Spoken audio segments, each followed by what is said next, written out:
Sa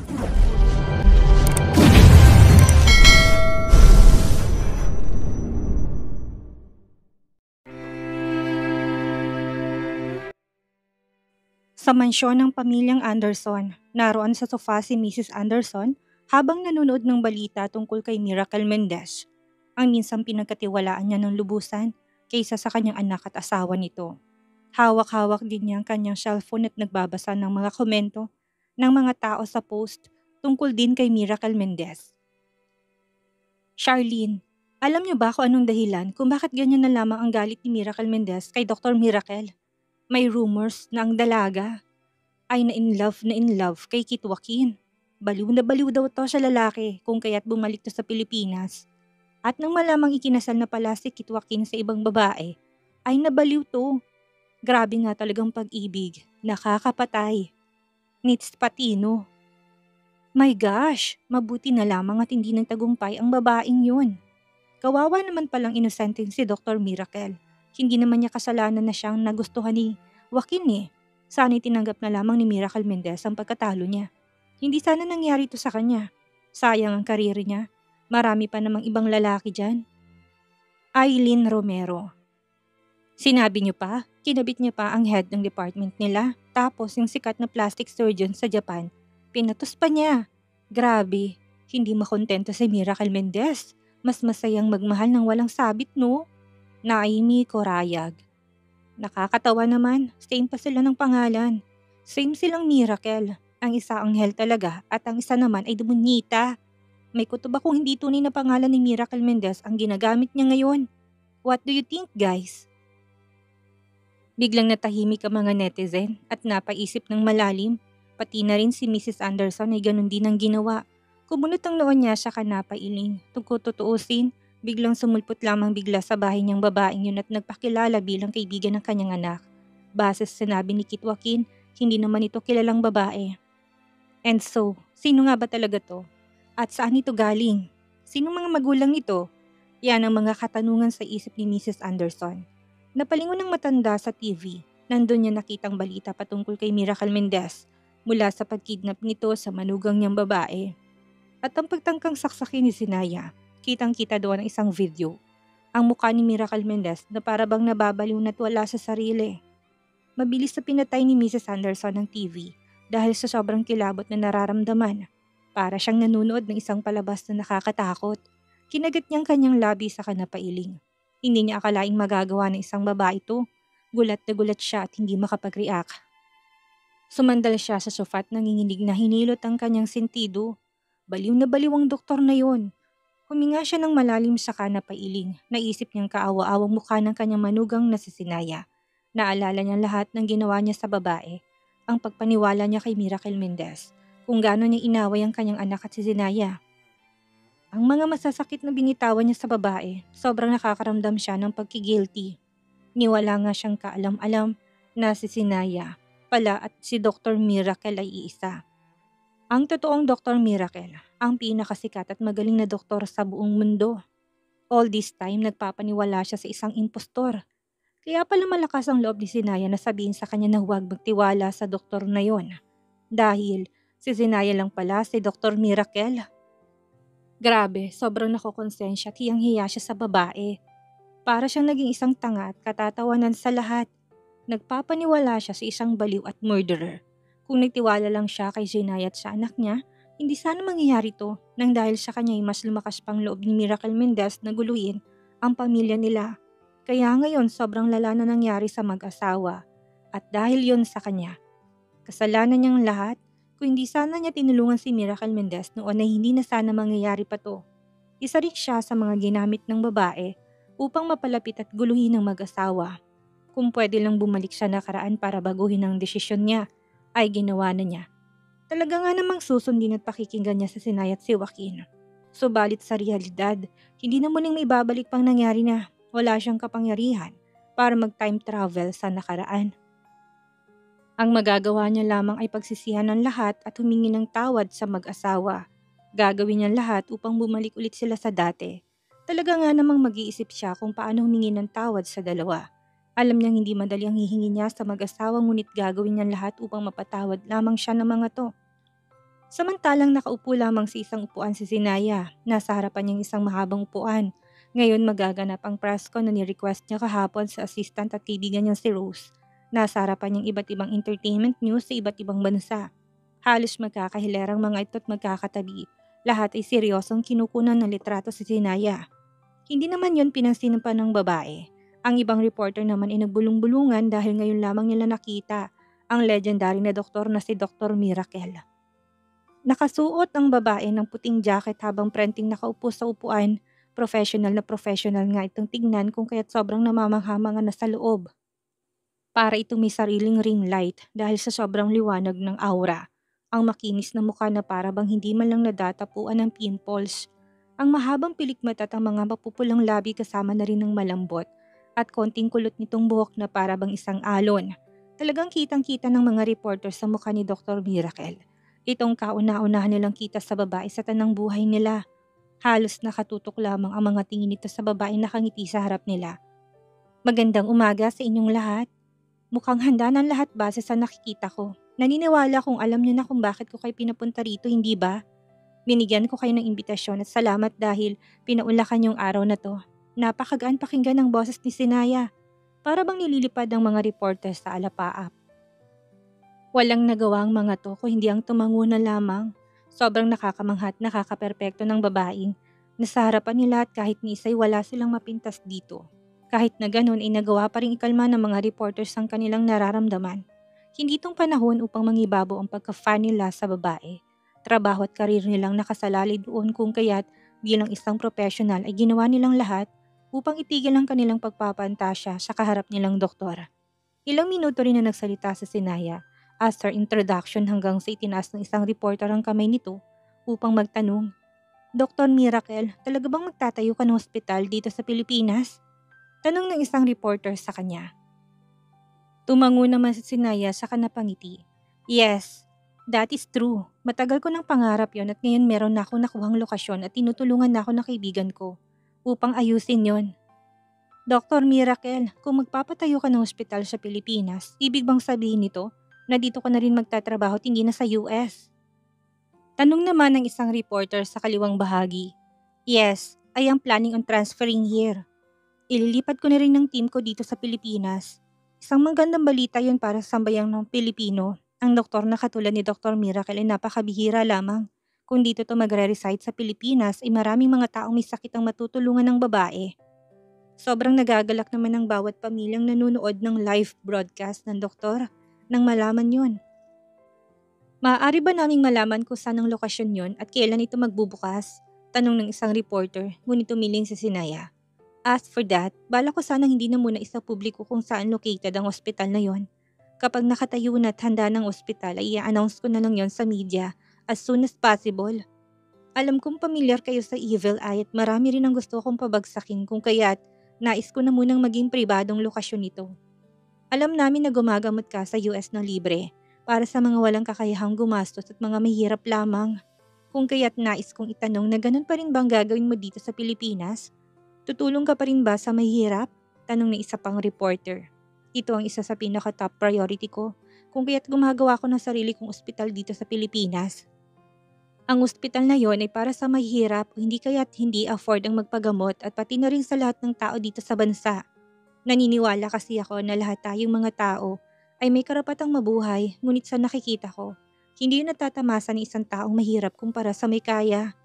Kapag nagkakasakit sila, natatakot silang magpagamot dahil hindi nito afford ang pagpa-check up at ire-reseta ng gamot sa kanila. At sobrang nalulungkot ako kapag naiisip yon, kung kaya't nais kong tumulong sa kanila.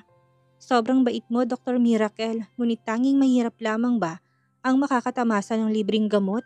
Paano naman ang mga ibang tao na may kaya? Magbabayad din ba sila? Napahinga ng malalim si Sinayat na paseryoso. Lagi niyong tatandaan na ang ospital na gagawin ko ay hindi isang charity na palaging libre. Gagamutin ko lamang ang mga pasyenteng libre kapag nakita kong hindi talaga nito afford ang pagpapagamot. Meron din akong team na ilalagay upang suriin ang estado ng pasyente at iimbestigahan kung anong buhay nito sa labas. Kung totoo ngang hindi afford nitong pagpapagamot doon, lamang siya magiging qualified. As for the middle class again, our hospital is not a charity. Naintindihan naman ng madla ang pinupunto ni Zenaya. Talagang puro ang puso ng babae, ngunit mautak din ito. Alam nilang hindi sasayangin ni Zenaya ang kakayahan nito sa mga taong tuso, mapanlinlang at lamang. May mga pasyente kasing mayayaman na baka magpapagamot at sasabihing mahirap sila, ngunit hindi naman pala. Natapos ang interview ni Zenaya sa isang masigabong palakpakan. Lahat ay namangha sa katalinuhan at kabaitan ng babae. Sa kabilang banda, si Joaquin at ang assistant nitong si Jared ay nasa labas ng building kung saan in-interview si Zenaya. Kasalukuyan silang nasa loob ng kotse tinihintay na makalabas ang asawa. "Sure ba kayong hindi kayo papasok, boss?" Tanong ni Jared, ngunit hindi man lang siya sinagot ng amo. Ibinaba niya ang salamin sa kanyang harapan at tinignan ng amo sa likod. Na-statue si Jared nang makita nakangiting amo habang may pinapanood sa tablet nito. Dinig na dinig niyang interview na isang sikat na doktor na si Dr. Miracle, ang asawa nito. Ngayon niya lang nakita ang amo na sobrang sayat para bang isang teenager na kinikilig. Kitang-kita rin niyang mapupulang pisngi nito na sinisikatan ng araw. Sa pagkakaalam ni Jared, kanina pa inaabangan ng lalaki ang interview ng asawa. Hindi nga niya maintindihan kung bakit ayaw nitong samahan ng asawa para naman makitang interview ng personal. Hindi na lamang siya nagtanong at baka pagalitan siya. Subalit namamangha siya sa eksena ng amo niya ngayon. Talagang nagbago na to. Ang seryoso at malamig na aura nito ay para bang nawala at napalitan ng isang kalmado at in love na lalaki. Ganon din siya noon sa kanyang asawa hanggang ngayon kung kaya't napailing na lamang siya at hindi na inistorbo ang amo. Samantalang manghang-mangha naman si Joaquin sa interview ng kanyang asawa. Tuluyan na nga siyang na-in-love at nabaliw sa babae. Hindi siya nagsisisi na tinanggap ang arranged marriage nila dahil sa isang maganda at busilak, ang puso ng babae naman siyang napunta. Nang matapos, sinapangiti siya ng matamis saka napailing. Ang tingnan mula nang nasa harapan niya ay nakangisi lamang sa kanya si Jared. "Mukhang in love ka sa pinapanood mo, boss, ha? Kanina ka pa dyan." Nakangiting birong sabi ni Jared, kung kaya't napataas ng kilay si Joaquin. "Talaga ba?" Ngising sagot niya sa binata. "Kilala mo bang pinapanood ko, Jared?" Dagdag pang tanong ni Joaquin. Napatangong lalaki saka hindi makapagsalita. "Opo naman, ang asawa mo si Dr. Miracle." "Tama, ang asawa ko." Kinuha ni Joaquin ang tablet at pinagmamalaking ipinakita ng lalaki ang kanyang asawa kay Jared. "That's my wife." "Sobrang galing niya, no?" Namumulang wika ni Joaquin saka napangiti. Hindi man lang napansin ang ginawa niyang gesture sa empleyado. Hindi naman makapaniwala si Jared sa ginawa ng amo ngayon. Tuluyan na ngang nawasak at nabagong malamig na ekspresyon ng kanyang amo. Napatango na lamang si Jared saka ngumiti. "Tama ho kayo, boss. Napakagaling nga ng asawa niyo. Sobrang genius."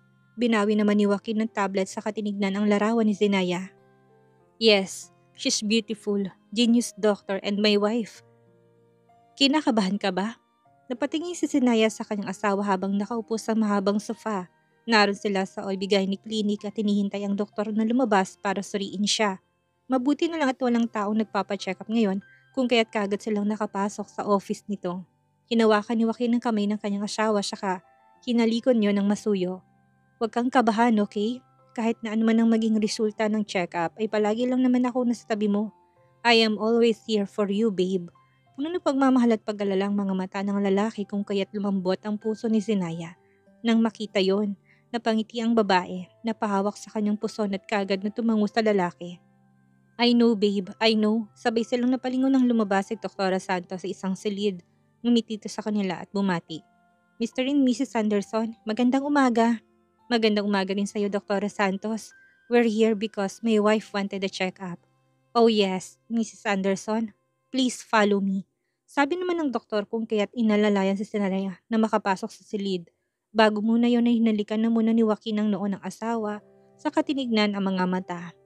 "Everything's gonna be alright," sabi pa niya na para bang sinasabihan niyang kanyang sarili imbis na ang asawa. Matapos ang examination ay kagad na lumapit si Zenaya at umupo sa tabi ni Joaquin. "What's the news?" Na-excite na tanong ng lalaki. "Oh, maghihintay pa tayo ng ilang minuto for the result. She wants us to wait." Ngiting sagot ni Zenaya. Hindi napigilan ni Joaquin na mapahinga ng malalim. Sobrang na-excite siya at the same time kinakabahan. Kung kaya't napansin niyo ni Zenaya saka napailing at kinakabahan ka ba? Tanong ng babae na para bang ginaya niyang tanong ng asawa kanina sa kanya. Napakurap-kurap ang mga mata ni Joaquin saka natigilan. Sa katunayan, sobra sa salitang kabang nararamdaman niya ngayon. Nararamdaman pa nga niya na nanginginig ang kanyang mga kamay at kanina pa yon Subalit ayaw niya ipakita sa asawa na kinakabahan siya, kaya naman isang ngiti ang pinakawalan niya kay Zenaya. Hindi ako kinakabahan, kaya wag kang kabahan, wife.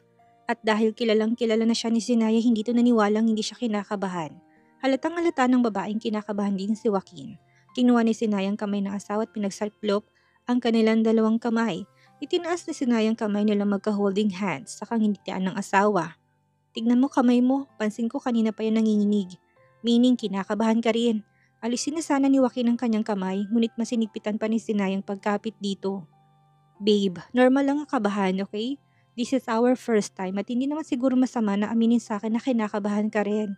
Kahit naman siguro walang laman tong tiyan ko ngayon, hindi magbabagong lahat sa atin. Marami namang pagkakataon para makabuo ulit, hindi ba? Marami pa tayong oras na makabuo ulit. Tumango si Joaquin sa asawa. Biglang kumalma ang kalooban ng lalaki. Nang maramdaman ang higpit ng hawak ni Zenaya sa kanyang kamay. Tama ka, wife. Marami pang pagkakataon. Magtatatlong minuto din ang nakalipas nang lumabas ang doktor. Nakangiti itong sinalubong ang mag-asawa habang hawak-hawak ng isang papel na naglalaman ng resulta patungkol sa pagbubuntis ni Zenaya. Congratulations, Mr. and Mrs. Anderson. After a careful examination, Mrs. Anderson is now 2 weeks pregnant. Nang marinig yun ni Joaquin ay agad na istatwang lalaki. Hindi siya makapagsalita at nakaawang lamang ang kanyang mga labi. Para bang tumigil ang mundo nang marinig niya yun. Hanggang sa lahat ng nasabi ng doktor ay naproseso na sa kanyang utak, kaya naman napakurap-kurap si Joaquin. Saka unti-unting sumila yung ngiti sa kanyang mukha. Yes! Sigaw ni Joaquin dahil sa sobrang tuwa. Kinuha niyang kamay ni Zenaya at pinagpugpug yun ng halik. Wife, may baby na tayo, hindi ba? Tama ang akin narinig kanina. Magkaka-baby na tayo. Ang kanyang mga mata ay napuno ng excitement at labis na tuwa, ni minsan hindi man lang sumagi sa kanyang isipan na magkakaroon ng isang paslit sa kanilang pamilya o hindi kay anak niya. Hindi niya yun pinangarap noon, ngunit nang marinig niya sa doktor na magkakaanak na sila ni Zenaya, ay hindi niya maipaliwanag kung gaano siya kasaya. Grabe, as in hindi siya makapaniwala. Gusto niyang kurutin ang kanyang sarili. What if nananaginip lamang siya? Kurutin mo nga ako, babe. Baka nananaginip lang ako. Sabi pa niya, kaya natawa ng mahina sa Zenaya saka napailing. You're not dreaming, babe. Talagang magkaka-baby na tayo. Nahimigan din na saya ang boses ng babae. Sobrang saya din ito at hindi rin makapaniwala na may munting buhay na sa loob ng kanyang tiyan. Hindi rin siya makapaniwala na magiging magulang na sila ni Joaquin. Sorry to interrupt your excitement, but I need to talk to you about the do's and don'ts here. Napatango naman ang dalawa habang magkahawak kami at matamang nakikinig sa doktor. First, your baby is normal and healthy. May pagkakataon pa rin na makaranas si Mrs. ng morning sickness. Like pagkahilo at pagsuka, you should be prepared by that, mister. Sa susunod na buwan, ang mas lalong magiging maselan si Mrs. Anderson kung kaya't kailangan na masugid na pagbabantay sa kanya. Bigang pansin din ang mga pagkain at iniinom ni Mrs. pati na rin ang sapat na pahinga. Kapag healthy ang mommy, magiging healthy din si baby. I recommend also a regular check-up here para mamonitor ko kayo palagi. Is that clear? Napatango si Joaquin matapos maproseso sa kanyang utak ang sinabi ng doktor. Thank you so much, Dr. Santos. Huwag kang mag-alala, aalagaan ko na mabuting aking asawa. Nang makalabas sila ni Zenaya sa office ng doktor, kagad silang sinalubong ni Jared. Guess what, Jared? Magiging tatay na ako. Masayang balita ni Joaquin sa kanyang assistant. Nang marinig yun, nakaramdam ng excitement si Jared. Sobrang masaya to para sa kanyang boss kaya napangiting lalaki. Congratulations, boss. Congratulations, madam. Nasisiguro kong napaka-cute na magiging anak ninyo sa hinaharap. Hinitian ni Zenaya si Jared. Maraming salamat, Jared. At dahil dyan, nais kong bigyan na salary increase ang lahat ng ating empleyado. Doble rin ang magiging bonus sa susunod na buwan. At higit sa lahat, bigyan mo sila ng isang ticket trip to Paris para sa gaganaping team building sa susunod na buwan. Pakisabi sa accounting department natin ng magandang balita, Jared. Masayang utos ni Joaquin sa kanyang assistant. Labis naman natutuwa si Jared sa narinig mula sa amo. Mabilis siyang napatango at nagsalita. Masusunod po, boss. Maraming salamat.